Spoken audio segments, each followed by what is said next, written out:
The morning sky hung gray and heavy over Pine Ridge as sheets of rain pelted the windows of Hope Haven Group Home. 12-year-old Lily Chen pressed her small hand against the cool glass, watching raindrops race down in zigzag patterns. Unlike the other children who groaned about another wet day, Lily loved the rain. It reminded her that even the sky needed to cry sometimes. 5 minutes until the bus, everyone, called Ms. Patel from the bottom of the stairs. Lily grabbed her worn backpack from the hook by her bed. The blue fabric was fraying at the corners, but she'd carefully sewn patches over the holes last summer. Inside was her most prized possession, a dog-eared notebook filled with stories she'd written, each one about families that stayed together forever. The hallway bustled with morning chaos as children rushed to gather homework and rain gear. Hope Haven housed 14 children ranging from 6 to 17, all with different stories but sharing one common thread.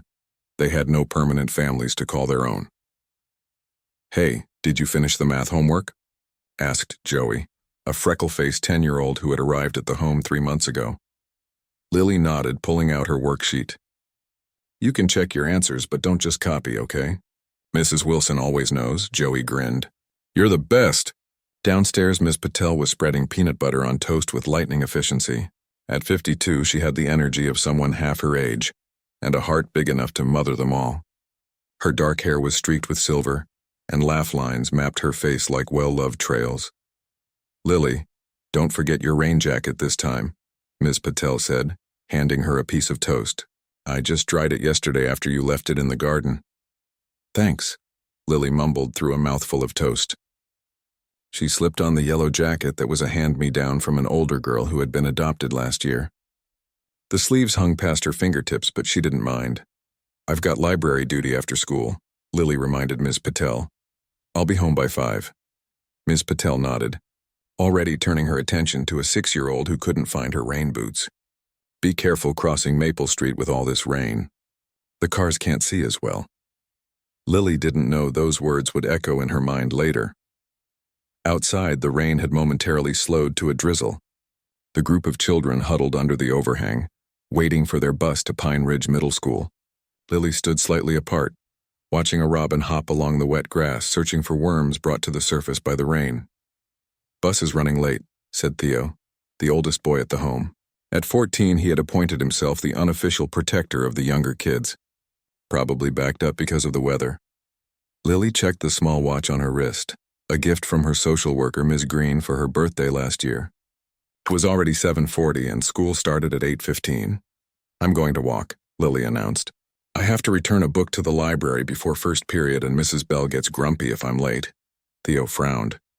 "Ms. Patel won't like that." "It's only 6 blocks, Lily reasoned. "And the rain's letting up. Tell her I'll be careful, okay?" Before Theo could argue further, Lily ducked under his arm and trotted down the driveway. The rain had indeed lightened, but dark clouds on the horizon promised more to come. Pine Ridge was a small town where everyone knew everyone else's business. As Lily walked, Mrs. Delaney watered her porch plants and waved. Mr. Wilson was opening his bakery, the smell of fresh bread wafting onto the sidewalk. Lily breathed deeply, imagining she could taste the warmth. The town had been her home for 8 years now, ever since her grandmother, her last living relative, had passed away when Lily was 4. Her memories of life before Hope Haven were foggy at best, fragments of a gentle voice singing Chinese lullabies and the smell of jasmine tea. As Lily approached the intersection of Maple and Pine, the light was red for pedestrians. She waited, clutching the straps of her backpack. In her mind, she was working on a new story, one about a girl who could talk to birds and sent messages across the world through their songs. The walk signal blinked on, and Lily stepped off the curb. The rain had picked up again, falling in heavy drops that plopped onto her yellow jacket. She was halfway across when she heard the screech of tires. Time seemed to slow. She turned her head to see a blue sedan sliding toward her, its wheels locked in a skid on the wet asphalt. Behind the wheel, a young man's face was illuminated by the blue light of his phone screen, his eyes widening in horror as he looked up and saw her. Lily felt her body freeze in place, her mind unable to send signals to her legs to run. The car horn blared, a desperate warning too late to matter. The impact came from the side but not from the car. A weight slammed into her, sending her flying toward the opposite sidewalk. She hit the ground hard, her head bouncing once against the concrete. Through blurring vision, she saw not the blue sedan, but a delivery truck that had run the red light from the other direction. The driver had been trying to beat the yellow light and hadn't seen her in the crosswalk. Voices shouted around her. Someone was crying. Rain fell on her face, mingling with something warm and sticky. The yellow sleeve of her jacket was turning a strange rust color. "Don't move her. Call an ambulance." "Is she breathing?" "Oh God, is she breathing? Somebody get a doctor." Lily tried to speak to tell them she was okay, but her mouth wouldn't work. The sky above her grew darker, not with rain clouds, but with something else, a darkness that seemed to seep from the edges of her vision. A face appeared above her, an older woman with kind eyes behind rain-splattered glasses. "Stay with us, sweetheart. Help is coming. Can you tell me your name?" Lily wanted to answer, but the darkness was pulling her down now, like sinking into the depths of a lake. The last thing she heard was the wail of sirens in the distance. When the ambulance arrived, the paramedics worked quickly. They stabilized her neck, checked her vital signs, and loaded her onto a stretcher. The small crowd that had gathered stepped back to give them room. Someone had found her student ID in her backpack and was already calling Hope Haven. 12-year-old female pedestrian struck by vehicle. Unresponsive with head trauma and possible internal injuries. One paramedic reported into his radio. BP is 90-60 and dropping, pupils unequal and sluggish to respond. ETA to Pine Ridge Memorial, 8 minutes. In the emergency room of Pine Ridge Memorial Hospital, Dr. Abby Nguyen was just finishing her 12-hour shift when the call came in. She had her coat on and was thinking about the hot shower waiting for her at home. But she immediately put her coat back on the hook when she heard it was a child coming in. "Page Neurology and Prep Trauma Room 1, she ordered the charge nurse. "And call CT, tell them we're coming up as soon as we stabilize." Minutes later, the ambulance bay doors burst open. Dr. Nguyen's heart sank when she saw the small figure on the stretcher. Yellow rain jacket cut away, a cervical collar around her neck, and an oxygen mask covering most of her face. "What's her name?" Dr. Nguyen asked as they transferred the girl to the trauma room bed. "Lily Chen," the paramedic replied. "From Hope Haven Group Home. They're trying to reach her social worker." Dr. Nguyen had treated kids from Hope Haven before. She knew what it meant. No parents waiting anxiously in the waiting room, just overworked staff and an even more overworked social worker who juggled dozens of cases. The next hours were a blur of activity. CT scans showed a serious brain injury with swelling and bleeding. Lily's small body had taken a massive hit, resulting in a broken arm, 3 fractured ribs, and a punctured lung. But it was the head injury that concerned everyone the most. "We need to place an ICP monitor," said Dr. Raymond Kim, the neurosurgeon who had been called in. "The pressure in her brain is rising too quickly." They moved Lily to surgery where Dr. Kim carefully inserted a probe into her brain to monitor the pressure.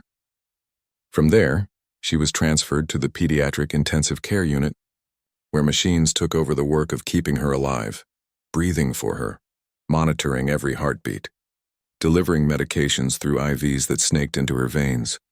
Dr. Helen Torres, the pediatric neurologist assigned to Lily's case, stood at the foot of the bed, reviewing the scans on her tablet. At 50, with silver-streaked hair always pulled back in a tight bun, Dr. Torres had seen countless brain injuries during her 25 years of practice. But children's cases always hit her the hardest. "What do you think, Helen?" Dr. Nguyen asked quietly, coming to stand beside her colleague. Dr. Torres sighed, her eyes not leaving the brain scans. "It's bad, Abby. The damage is extensive. If she survives the next 48 hours, she'll likely remain in a vegetative state. She has no family, none listed in her records. Just a social worker in the group home. I called them. They'll send someone to sit with her when they can, but they're short-staffed." Dr. Nguyen looked at the small figure in the bed, nearly lost among the tubes and wires and beeping monitors. "I'll stay with her for a while. My daughter had that same yellow jacket when she was about her age." As the rain continued to fall outside, inside room 204 of the PICU, Lily Chen began her journey into a deep coma, unaware of the extraordinary events that would unfold when, and if she ever woke up, rain tapped gently against the window of room 204 in the pediatric intensive care unit. It had been raining on and off for 6 days now, ever since the accident that had put Lily Chen in a coma. The hospital room was quiet except for the steady beep of monitors and the soft whoosh of the ventilator helping her breathe. Dr. Helen Torres stood at the foot of the bed, clipboard in hand, reviewing the latest readings. The numbers weren't encouraging. Lily's brain activity remained minimal, her body still and unresponsive to stimuli. Only the gentle rise and fall of her chest, assisted by machines, gave any indication that she was alive at all. "Any changes?" asked Nina Green, Lily's social worker, who had just arrived for her daily visit. At 42, with curly hair streaked with premature gray, Nina had the weary look of someone carrying too much responsibility for too long. Her eyes were red-rimmed from lack of sleep. Dr. Torres shook her head. "No significant changes. We're maintaining her medically, but..." She didn't finish the sentence. She didn't need to. Nina sank into the chair beside Lily's bed. She placed a small stuffed rabbit next to the girl's pillow. "The kids at Hope Haven made this for her. They're asking about her every day." The social worker reached out and gently took Lily's limp hand. The child's fingers were cool to the touch, her nails painted a chipped blue.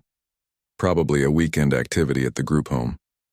Nina couldn't help but notice how small Lily's hand looked against her own. "I brought her notebook," Nina said, pulling out the dog-eared journal from her bag. "Ms. Patel thought it might help if we read her stories to her." Dr. Torres nodded, though her expression suggested skepticism. "It can't hurt. Some studies suggest coma patients may still process auditory information, even if they can't respond." As Nina began to read from Lily's notebook, stories of talking animals and children finding forever homes, Dr. Torres slipped quietly from the room. In the hallway, she met with Dr. Ningyan from the ER and Dr. Kim, the neurosurgeon. "The ethics committee wants to meet about her case tomorrow," Dr. Kim said without preamble. "They're asking about long-term care options."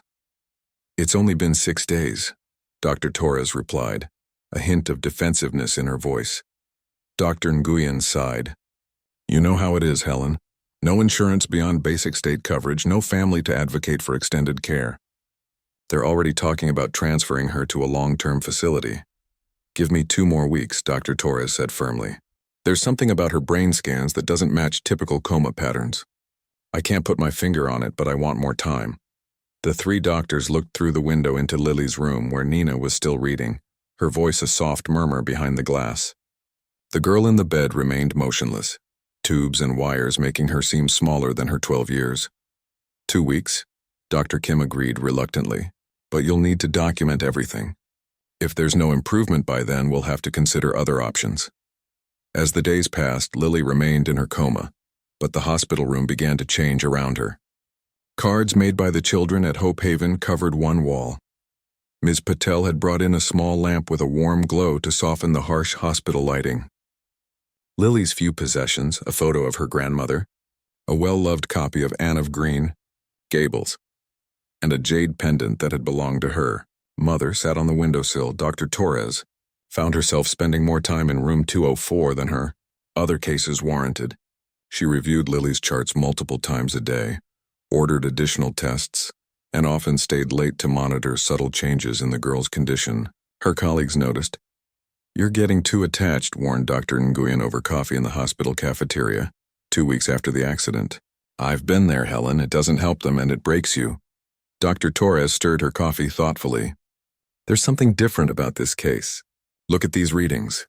She pulled out her tablet and showed Dr. Nguyen a series of brain scans. "See this activity in the temporal lobe? It doesn't match typical coma patterns. It's almost as if what? As if she's processing information. Listening, maybe even thinking, but unable to respond." Dr. Nguyen studied the scans with professional interest. "It's unusual, but it doesn't necessarily mean she'll wake up. The damage was extensive, Helen." "I know," Dr. Torres admitted, "but I'm not ready to give up on her yet." That evening, after her shift had officially ended, Dr. Torres returned to Lily's room. Nina Green had left hours ago, and the night nurse wouldn't do rounds for another hour. The room was quiet except for the now familiar sounds of the medical equipment. Dr. Torres pulled the chair close to Lily's bed and opened a book she'd brought from home. The Secret Garden, a childhood favorite of her own daughter, now grown and living across the country. "I thought we'd try something different tonight," she said to Lily, her voice soft in the dimly lit room. My daughter loved this book when she was about your age. As she read about Mary Lennox discovering the locked garden, Dr. Torres found herself watching Lily's face for any sign of awareness, a flicker of an eyelid, a change in breathing. There was nothing obvious, but the doctor couldn't shake the feeling that somewhere, deep inside, Lily was listening. The days stretched into weeks. 4 weeks after the accident, the hospital administration called a meeting about Lily's case. The conference room was filled with medical staff, administrators, and representatives from social services. The reality is, said the hospital administrator, a man in his 50s with thinning hair and thick glasses. We cannot justify indefinite acute care for a patient who shows no significant improvement. Our recommendation is to transfer her to Valley Pines Long-Term Care Facility. Dr. Torres felt her jaw tighten. Valley Pines was underfunded and understaffed, with a reputation for providing bare minimum care. She had visited once for a consultation and had left feeling depressed by the rows of patients lying in beds, many seemingly forgotten by family and the outside world. I'd like to request 1 more week, she said, her voice calm despite the anger she felt. There are new tests I want to run, new approaches I'd like to try. Dr. Torres, the administrator said with a sigh, I understand your dedication to your patient, but the committee has made its decision. We'll begin transfer proceedings next Monday. Dr. Torres stood up, gathering her papers. Then I have until Monday to show you why that would be a mistake. Over the next 5 days, Dr. Torres practically lived at the hospital. She postponed her planned vacation to the disappointment of her husband, who had been looking forward to their trip to Vancouver. She consulted with colleagues across the country, exploring experimental treatments for coma patients. She played different types of music in Lily's room, read to her for hours, and even brought in strong-smelling foods to try to trigger a response. The nurses on the pediatric floor whispered about her dedication. Some thought it admirable. Others worried she was heading for a breakdown. Dr. Kim suggested she take a step back emotionally. Even Nina Green gently recommended that Dr. Torres prepare herself for the likelihood that Lily would never wake up. But on the Sunday before the planned transfer, Dr. Torres noticed something that rekindled her hope. While reviewing Lily's latest EEG readings, she spotted brief but distinct spikes in activity that coincided with times when people were speaking in her room. The patterns were subtle, easy to miss if you weren't looking closely, but they suggested that Lily's brain was actively processing sound. Look at this, she told Dr. Nguyen, who had stopped by on her way home. These patterns here, they appear when someone is talking to her, and they're getting stronger. Dr. Nguyen studied the readouts with a skeptical eye. It's interesting, but it's not enough to stop the transfer, Helen. What if we tried direct stimulation? There's a new protocol being tested at Johns Hopkins. The ethics committee would never approve it in time, Dr. Nguyen pointed out gently. You need to prepare yourself and her social worker for the transfer tomorrow. That night, Dr. Torres couldn't sleep. She lay awake thinking about Lily, about the stories in her notebook, about the children at Hope Haven who asked about her every day. At 3 a.m, she gave up on sleep altogether and drove to the hospital. The night shift nurse looked surprised to see her. Everything okay, Dr. Torres? Just couldn't sleep, she replied. Thought I'd check on Lily before tomorrow's transfer. The nurse nodded sympathetically. We're going to miss her around here. The whole floor's gotten attached. In Lily's room, the nighttime lighting cast soft shadows across the walls. The cards from Hope Haven created colorful patterns when the light caught them just right. Dr. Torres sat in the familiar chair and took Lily's hand. I don't know if you can hear me, she said quietly, but I want you to know that I'm not giving up on you. Even after they move you tomorrow, I'll still come see you. I'll still be your doctor. She sat in silence for a long time after that, watching the gentle rise and fall of Lily's chest, listening to the steady beep of the heart monitor. Outside, the night sky began to lighten with the first hints of dawn. Dr. Torres knew she should go home, shower, change, and prepare for the day ahead. But something kept her rooted to the spot. As the early morning light began to filter through the blinds, she noticed something. The smallest twitch of Lily's fingers against her palm. It was so slight that anyone else might have dismissed it as their own pulse or a hopeful imagination. But Dr. Torres had been a neurologist for 25 years. She knew the difference between wishful thinking and a genuine response. Carefully, she pressed Lily's nail bed, a standard test for pain response. There it was again, a tiny but unmistakable movement of the fingers. Heart racing, Dr. Torres pressed the call button. When the nurse appeared, she said calmly, though her voice trembled slightly, "Page Dr. Kim and get an EEG machine in here right away. I think we're seeing signs of responsiveness." As the hospital began to wake up around them, Dr. Torres kept her eyes fixed on Lily's face, looking for any other sign of awareness. The world outside the room, the transfer plans, the administrative meetings, even her own postponed vacation, faded away as she focused on the child before her. In those quiet morning hours, as she waited for her colleagues to arrive, Dr. Torres allowed herself to feel something she had been professionally avoiding for weeks: hope. Whether it would be justified or cruelly crushed remained to be seen, but for now, in the soft light of dawn, it was enough to keep her vigil going just a little longer. The next 48 hours in room 204 were a whirlwind of activity. After Lily's fingers had twitched that morning, Dr. Torres had immediately canceled the transfer to Valley Pines. The hospital administrator wasn't pleased, but even he couldn't argue with the new EEG readings that showed increasing brain activity. Something was happening with Lily Chen and nobody wanted to miss it. Dr. Kim had ordered a new series of brain scans, which revealed slight but measurable decreases in swelling. The neurological team ran hourly response tests, documenting every small movement or change.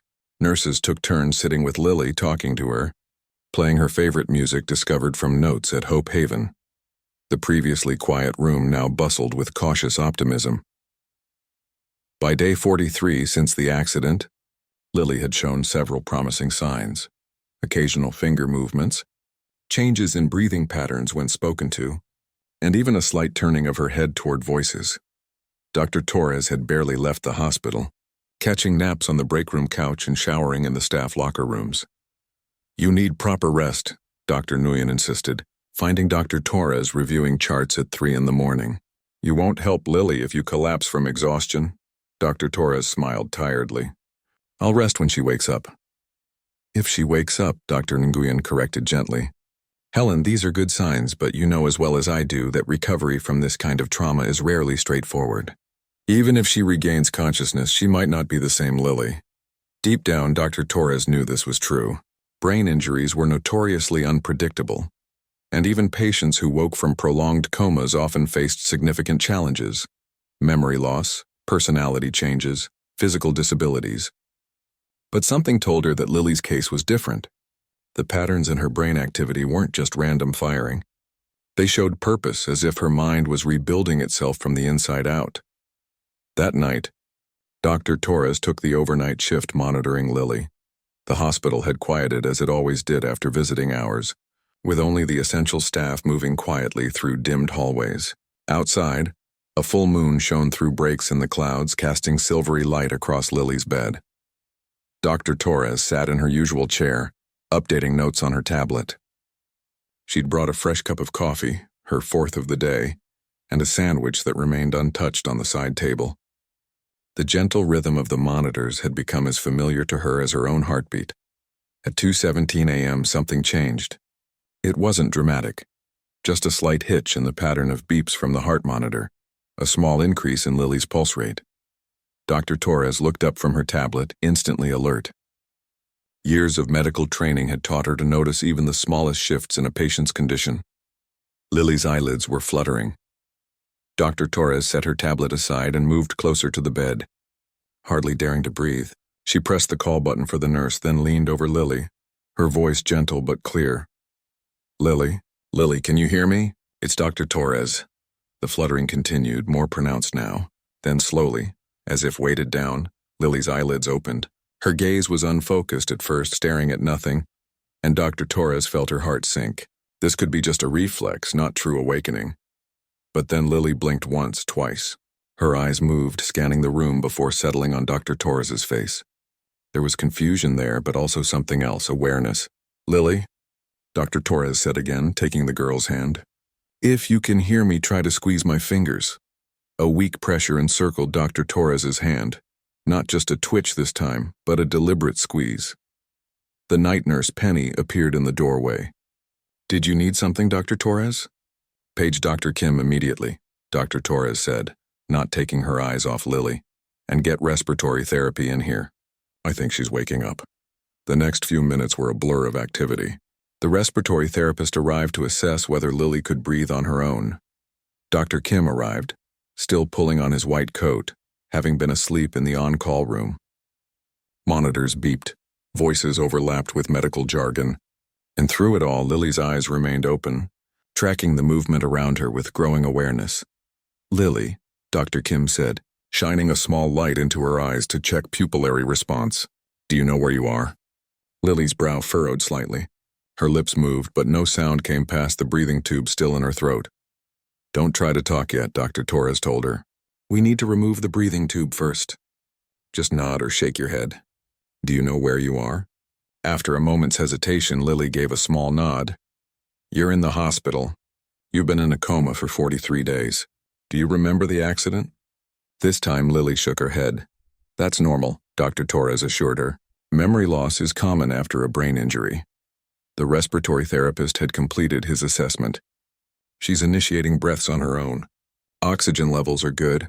I think we can extubate." The process of removing the breathing tube was quick but uncomfortable. Lily coughed weakly as it came out, and a nurse offered her small ice chips to soothe her throat. Everyone watched anxiously, waiting to see if Lily could maintain her oxygen levels without assistance. The monitors showed steady numbers, another small victory. "Try not to talk too much right away," Dr. Torres advised.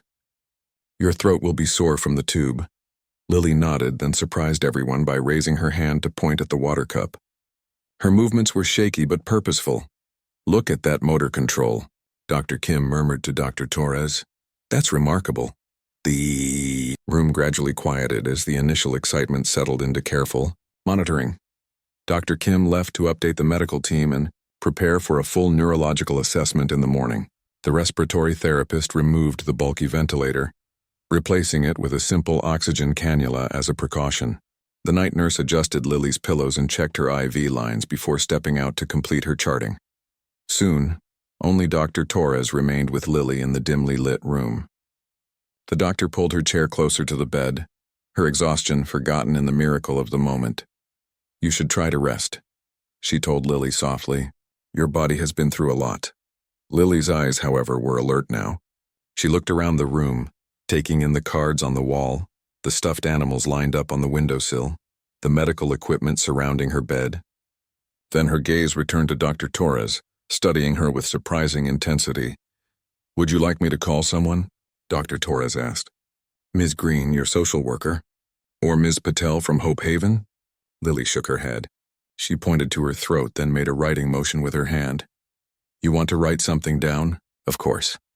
Dr. Torres rummaged through her bag and found a small notepad and pen. She placed them in Lily's hands, then helped adjust the bed to a better position. Lily's fingers trembled as she gripped the pen. Her handwriting was shaky but readable as she slowly formed the words, "Red Notebook, 1554 Westlake Drive, James Parker." Before midnight, Dr. Torres read the note with confusion. "Lily, what does this mean? Who is James Parker?" Instead of writing again, Lily surprised everyone in the room by speaking. Her voice was raspy from weeks of disuse in the recently removed breathing tube, but her words were perfectly clear. "The numbers in the red notebook will save them all. You need to find James Parker at 1554 Westlake Drive before midnight." The steadiness and clarity of her voice was shocking. Most patients who regained consciousness after prolonged comas struggled to form coherent sentences, often speaking in confused fragments if they could speak at all. Yet Lily had delivered this message with the confidence and articulation of someone who had merely taken a short nap. "Lily," Dr. Torres said carefully, "today is Tuesday. Midnight is almost 22 hours from now. What happens at midnight?" But Lily's eyes had suddenly grown heavy. The burst of energy that had allowed her to deliver her message was fading. Her head sank back against the pillows, though she fought to keep her eyes open. "Not safe," she murmured, her voice growing fainter. "The children, not safe." Dr. Torres leaned closer. "The children at Hope Haven? Lily, are they in danger?" Lily managed a small nod before her eyes closed completely. For a terrifying moment, Dr. Torres feared she had slipped back into the coma. But the monitors showed normal sleep patterns, not the flattened waves of comatose brain activity. She had simply fallen asleep, a natural healing sleep.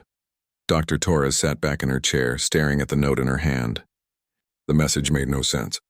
Who was James Parker? What was at that address? And what did any of it have to do with the children at Hope Haven? Her first instinct was to dismiss it as confusion, the rambling of a brain still healing from serious trauma. That would be the logical medical conclusion, but something about the urgency in Lily's voice, the clarity of her message despite her weakened state, made Dr. Torres hesitate. What if there really was something to this? What if the children at Hope Haven were in some kind of danger? With trembling fingers, Dr. Torres picked up the phone beside Lily's bed. Hospital protocol dictated that she should call Dr. Kim or the psychiatric consult team to evaluate Lily's mental state. Instead, she dialed a number she'd never thought she'd use. "Juan, what's your emergency?" Dr. Torres took a deep breath, staring at the sleeping child in the hospital bed. "My name is Dr. Helen Torres at Pine Ridge Memorial Hospital. I need to report a possible threat to children at Hope Haven Group Home. I have information about someone named James Parker and an address at 1554 Westlake Drive." As she spoke, Dr. Torres wondered if she was throwing away her professional credibility on the ramblings of a traumatized child. But something in her gut told her this was the right call. In all her years of medicine, she had learned to trust that instinct. "A patrol car will be dispatched to check it out," the dispatcher promised. "Would you like them to contact you with any findings?" "Yes," Dr. Torres said firmly. "And please hurry. I was told it needs to be before midnight." She hung up the phone and settled back in her chair to watch over Lily, who continued to sleep peacefully. Outside the window, the first light of dawn was breaking over the horizon, bathing the room in a soft golden glow. Whatever the day might bring, one miracle had already occurred. Lily Chen had awakened from her coma and spoken. The rest would have to unfold in its own time. Officer Pete Daniels had been on the force for 15 years, and in that time he'd received his fair share of unusual calls. But a doctor reporting a potential threat based on the words of a child who had just woken from a coma, that was definitely a first. Still, he took every call seriously, especially when it involved possible danger to children. He pulled his patrol car into the hospital parking lot just as the morning shift was arriving. Nurses and doctors streamed through the main entrance, coffee cups in hand, prepared for another busy day. Officer Daniels checked his watch. 7:30 a.m., a little over 16 hours until the midnight deadline mentioned in the call. At the reception desk, he flashed his badge. "I'm here to see Dr. Helen Torres regarding a call she made this morning." 10 minutes later, he was being led to room 204 in the pediatric intensive care unit. Dr. Torres met him at the door, looking exhausted but alert. Behind her, he could see a small figure in the hospital bed, a young girl with dark hair sleeping peacefully. "Officer Daniels," Dr. Torres said quietly, stepping into the hallway to speak with him. "Thank you for coming so quickly." "You reported a potential threat to children," he replied simply. "We don't take that lightly." "Can you tell me exactly what happened?" Dr. Torres ran a hand through her hair, suddenly aware of how bizarre her story might sound. "The patient in that room is Lily Chen, 12 years old. She's been in a coma for 43 days following a traffic accident. Early this morning, around 2:30 a.m., she regained consciousness." Officer Daniels nodded, jotting notes in a small pad. "And she said something that concerned you?" "She spoke with remarkable clarity for someone in her condition," Dr. Torres explained. "She mentioned a red notebook at 1554 Westlake Drive and someone named James Parker. She said the numbers in the red notebook will save them all, and insisted we needed to find this person before midnight. When I asked for clarification, she said, 'The children, not safe,' and then fell asleep." Officer Daniels frowned. "And you believe this refers to the other children at her group home?" "That was my interpretation, yes. Lily lives at Hope Haven Group Home. She has no family." The officer tapped his pen against his notepad thoughtfully. "Doctor, in your professional opinion, could this be the result of confusion from her brain injury? Medication effects, perhaps?" It was a fair question, one Dr. Torres had asked herself repeatedly over the past few hours. "It's possible," she admitted. "Brain injuries can cause confusion, false memories, even paranoia, but—" She hesitated. "But?" Officer Daniels prompted. Her clarity was striking. "Most patients who awaken from prolonged comas are disoriented, have slurred speech, struggle to form complete sentences." Lily spoke as if she were delivering a rehearsed message. And her concern seemed genuine. Officer Daniels nodded. 15 years on the force had taught him that sometimes the strangest tips led to real cases. I'll check out the address. Do you know if this James Parker has any connection to Hope Haven? I don't know, Dr. Torres replied. I've already called Nina Green, Lily's social worker. She's coming in later this morning and might have more information. I'd like to talk to Lily when she wakes up, Officer Daniels said. Of course. The neurological team will be examining her throughout the day, but I'll make sure you have time with her. Dr. Torres glanced through the window at the sleeping girl. Please take this seriously. I know it sounds strange, but... Ma'am, Officer Daniels interrupted gently. I always take threats to children seriously, no matter how they come to our attention. After getting a few more details from Dr. Torres, Officer Daniels returned to his patrol car and called dispatch. I need an address check on 1554 Westlake Drive, and any information we have on a James Parker, possibly connected to Hope Haven Group Home. While waiting for the information, he drove across town to Hope Haven. The morning routine was in full swing. Children eating breakfast, staff preparing lunches, backpacks lined up by the door for the school day ahead. Ms. Patel welcomed him warmly but with obvious concern. Is this about Lily? She asked, leading him to a small office off the main living room. We heard she woke up. We've been so worried. Partly, Officer Daniels replied, taking the seat she offered. Does the name James Parker mean anything to you? Ms. Patel's expression changed immediately, her warm smile replaced by a guarded look. Why do you ask about him? So you do know him? She nodded slowly. He worked here as a maintenance man about 8 months ago. We had to let him go. May I ask why? Ms. Patel hesitated, glancing toward the door to make sure no children were within earshot. Nothing we could prove, she said finally, her voice lowered. But some of the children said he asked too many questions about their daily routines, when they would be alone. One girl, Lily actually, said she caught him looking through personal items in the girls' rooms. Officer Daniels felt the familiar tingle at the back of his neck, the sensation that told him this wasn't just a confused child's ramblings. Was a formal report filed? Yes, with child services. They investigated but couldn't substantiate anything beyond unprofessional behavior. He was fired, but that was the end of it. Ms. Patel leaned forward. Officer, why are you asking about him now? Before he could answer, his radio crackled. Daniels dispatch. That address you requested, 1554 Westlake Drive. It's a storage facility on the edge of town. We show a unit there rented to a James Parker about 7 months ago, and we do have a record on him. One complaint of trespassing at Hope Haven 3 months after his termination. Warning issued but no arrest. Officer Daniels thanked dispatch and turned back to Ms. Patel, whose face had paled. He came back after being fired? Yes, claimed he left some tools in the shed. We didn't let him on the property. She paused, then asked again, Officer, please tell me what this is about. Possibly nothing, he said, not wanting to cause unnecessary alarm. But I need to ask, have you noticed anything unusual lately? Anyone watching the home, unfamiliar vehicles in the neighborhood? Ms. Patel thought for a moment. There was a blue van parked across the street a few times last week. I assumed it was for the new family that moved in down the block, but I never saw anyone get in or out of it. Officer Daniels made a note, then stood. Thank you for your help. We'll increase patrols in this area for the next few days, just as a precaution. As he left Hope Haven, he called for backup to meet him at Westlake Storage. This was quickly evolving beyond a strange tip, into something that required serious investigation. The storage facility was a series of long, single-story buildings with roll-up doors, surrounded by a chain-link fence. The manager, a balding man with a permanent squint, met Officer Daniels and his backup, Officer Rivera, at the office. Unit 1554, he said, checking his computer. Rented by James Parker last October. Paid for a full year up front, cash. Haven't seen him in months.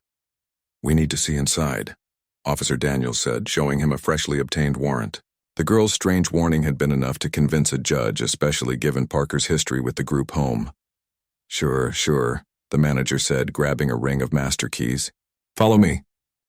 Unit 1554 was at the far end of the complex, away from the road and partially hidden by overgrown bushes. The padlock on the door was heavy-duty, more security than seemed necessary for storing old furniture or seasonal decorations. Stand back, Officer Daniels told the manager after the master key failed to work on the padlock.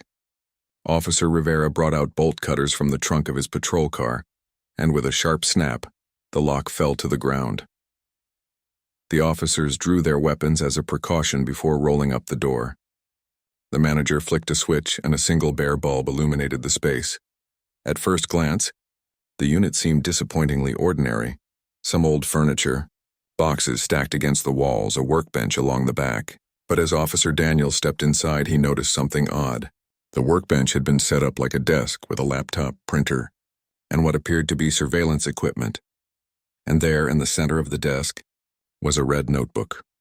Officer Rivera began photographing everything while Officer Daniels, now wearing gloves, carefully opened the notebook.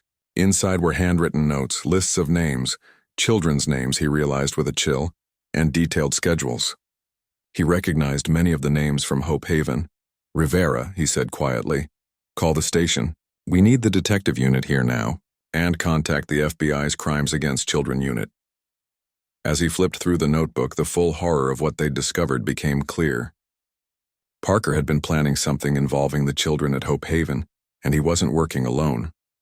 There were mentions of at least 2 accomplices, referred to only by initials. Most disturbing was the final page, which had a single date circled repeatedly, today's date, with the word midnight written beneath it in heavy black letters. By mid-afternoon, the storage unit had been transformed into a crime scene. Detectives and FBI agents combed through every inch, collecting evidence and processing the computers found on the workbench.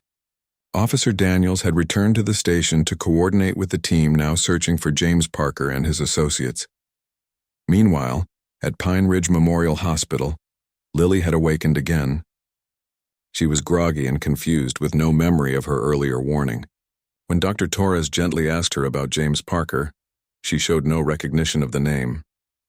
I don't remember, she said weakly, looking distressed by the questioning. Why can't I remember? Dr. Kim, who was present for the conversation, pulled Dr. Torres aside. This is typical of post-coma states, he explained quietly. She may never recall what she said when she first woke up. But how did she know? Dr. Torres pressed.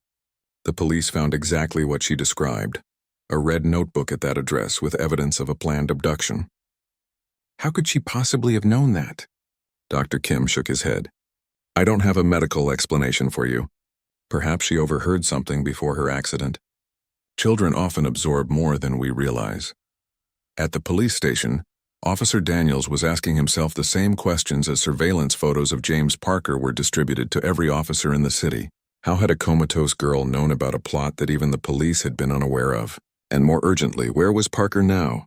The afternoon stretched into evening with no sign of him. His apartment was empty. His workplace, a local hardware store, reported he hadn't shown up for his shift. His known associates were being questioned, roadblocks had been established, and Hope Haven had been placed under police protection. At 9:45 p.m., Officer Daniels received a call that would finally break the case open. A patrol car had spotted Parker's blue van in the parking lot of a motel just outside town. Within minutes, police had surrounded the building, and by 10:30 p.m., James Parker and 2 accomplices had been taken into custody without incident. The raid on their motel room yielded more evidence: disguises, sedatives, forged documents, and a detailed floor plan of Hope Haven. The midnight deadline, they later learned, had been the planned execution of their scheme to abduct 3 specific children from the group home. Children they believed had no close connections or advocates who would push for an extended search. By the time Officer Daniels returned to the hospital the next morning to update Dr. Torres, the story had already made the local news. Hospital staff gathered around the small TV in the break room, watching footage of the arrests and listening to reporters praise the miraculous tip that had prevented a tragedy. They're calling it a miracle, Officer Daniels told Dr. Torres as they stood outside Lily's room. Through the window, they could see the girl sitting up in bed, coloring in a book brought by Ms. Patel. I'm not sure what to call it myself. Dr. Torres watched Lily, who still had no memory of her warning or how she had known about the red notebook. In medicine, we're taught that every phenomenon has a logical explanation, she said slowly. But sometimes I think there are things science hasn't caught up to yet. Officer Daniels nodded thoughtfully. Well, whatever you want to call it, Miracle, coincidence, or just good police work? Those kids at Hope Haven are safe because of her. And that's what matters most. As they spoke, Lily looked up from her coloring book and spotted them through the window. She smiled shyly and waved. It was a simple, ordinary gesture from a child who had no idea she had just helped prevent an unthinkable crime. A child who, against all medical odds, had awakened from a coma with a message that needed to be delivered. 2 weeks after James Parker's arrest, Lily sat in her hospital room surrounded by flowers, cards, and stuffed animals sent by people she'd never met. The story had spread beyond Pine Ridge, picked up by national news outlets and morning shows. Everyone wanted to know about the miracle girl who had awakened from a coma with a message that saved children from danger. Lily herself remained bewildered by all the attention. She remembered nothing about the warning she'd given Dr. Torres, and the gaps in her memory stretched back to the morning of her accident.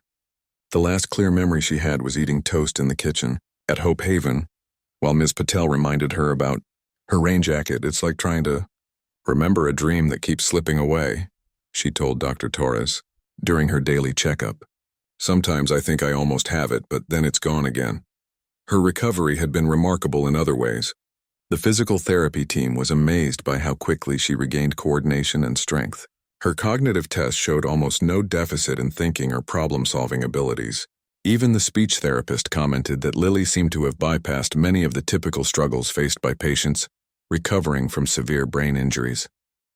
The brain is incredibly resilient, especially in children, Dr. Kim had explained when reporters asked about her recovery. But even accounting for that, Lily's case is exceptional. What the doctors didn't tell reporters, what they were still trying to understand themselves, was the strange pattern they'd observed in Lily's brain scans. Certain areas showed unusual activity, particularly in regions associated with memory and perception. It was as if new neural pathways had formed during her coma, creating connections that hadn't existed before. On a sunny Tuesday morning, 6 weeks after Lily had awakened from her coma, Dr. Torres entered her room carrying a thick folder and a smile. "Good news, Lily. We're officially discharging you tomorrow." Lily looked up from the book she was reading, a new one bought by Nina Green to replace her water-damaged copy of Anne of Green Gables. "Really? I can go back to Hope Haven?" Dr. Torres sat on the edge of the bed. "Actually, there's something else I want to talk to you about. Ms. Green should be here any minute to discuss it with us." As if on cue, there was a soft knock at the door and Nina Green entered, followed by a couple Lily didn't recognize, a woman with kind eyes and curly hair, and a tall man carrying a small potted plant. "Lily," Nina said, smiling broadly, "I'd like you to meet Diane and Tom Wilson. They've been hoping to meet you." The couple approached hesitantly as if afraid of overwhelming her. The woman, Diane, spoke first. "Hello, Lily.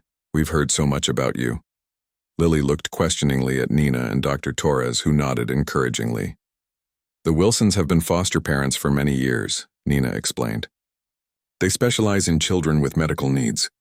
Since you'll still need regular checkups and some continued therapy, we thought—" She trailed off, looking to the couple to continue. Tom Wilson stepped forward, placing the potted plant, a small flowering cactus, on Lily's bedside table. "We live about 20 minutes from here," he said in a gentle voice. "We have a room that gets beautiful morning light, perfect for reading, which we hear you love to do. And we're just 3 blocks from Pine Ridge Middle School, so you could still see your friends." "You're asking if I want to live with you?" Lily said slowly, processing what was happening. Diane nodded. "As foster parents at first, but yes, if you'd like to. We'd like to get to know you," Tom added. "No pressure or rush. You can visit our home first, spend a day or two, see how it feels." Lily looked at Nina. "What about Hope Haven? And my things?" "Your things are all packed and ready whenever you are," Nina assured her. "And you can visit Hope Haven any time. Ms. Patel already made me promise to bring you for Sunday dinners." Dr. Torres watched the emotions play across Lily's face. Surprise, hope, uncertainty, and a guarded excitement she was trying not to show too plainly. After years of seeing the worst outcomes in her profession, moments like this reminded her why she had become a doctor in the first place. "Maybe we should give Lily some time to think about this," Dr. Torres suggested, seeing the overwhelmed look in the girl's eyes. But Lily shook her head. "I don't need time. I'd like to try," she said, her voice quiet but certain. If you're sure you want me. Diane's eyes filled with tears. We're very sure. Later that afternoon, after the Wilsons had left with promises to return the next day for discharge, Dr. Torres sat with Lily in the hospital garden. It was a small courtyard filled with benches and planters, created as a healing space for patients strong enough to leave their rooms but not yet ready to go home. "How are you feeling about everything?" Dr. Torres asked as they watched a butterfly flit between flowers. "It's a lot of change all at once." Lily considered the question seriously, as she did most things. "Good, I think. Nervous, but good nervous." She hesitated, then asked, "Did they only want to foster me because of what happened? Because of the news stories?" "No," Dr. Torres said firmly. "They've been in the foster care system for years. They were already looking for a child to foster before any of this happened." This seemed to reassure Lily. After another moment of comfortable silence, she asked the question that had clearly been on her mind. "Dr. Torres, how did I know about the red notebook?" "Everyone keeps asking me, and I don't know what to tell them." Dr. Torres had been expecting this question sooner or later. She had discussed possible explanations with colleagues, read research papers on coma states and consciousness, consulted with experts in neuroscience. There were theories, but no definitive answers. "The truth is, we're not entirely sure," she admitted. "But there might be an explanation." She pulled a newspaper clipping from her pocket, a small article dated the day before Lily's accident. The headline read, "Local man questioned about suspicious behavior near group home." The police found this when they were investigating James Parker. "It seems that 3 days before your accident, someone reported a man watching Hope Haven from a parked car. The police questioned him briefly but had no grounds to hold him." Dr. Torres handed the clipping to Lily. "The officer who took the report was off duty the next day, so the follow-up got delayed. By the time anyone thought to check more thoroughly, you were already in the hospital." Lily stared at the grainy newspaper photo accompanying the article. It showed a street corner she recognized, just a block from Hope Haven. "I walk past there every day on my way to school." "The day of your accident," Dr. Torres continued gently. "You left Hope Haven early, remember? You walked to school instead of taking the bus." Lily nodded slowly. "Because the bus was late, and I had to return a library book. The police think you might have seen something that morning. Maybe Parker or one of his associates watching the home, perhaps overheard a conversation. You might have recognized him from when he worked at Hope Haven." Lily's brow furrowed in concentration. "I don't remember seeing anyone." "Memory is complicated," Dr. Torres explained. "Sometimes our brains register information without our conscious awareness, and sometimes traumatic events can affect how memories are stored and accessed. So I saw something, forgot it because of the accident, and then remembered it while I was in the coma." Lily sounded skeptical. Dr. Torres smiled at her perceptiveness. "That's one theory. There's growing evidence that coma patients may still process information at some level, even integrate new information with existing memories. Your brain scans showed unusual activity patterns throughout your coma, different from what we typically see." Lily considered this. "But how did I know the exact address? And the notebook?" "That's harder to explain," Dr. Torres admitted. "The address was on the police report, which became part of the public record. It's possible you saw or heard it somewhere before your accident. As for the notebook, that might be a coincidence or something you overheard without realizing the significance."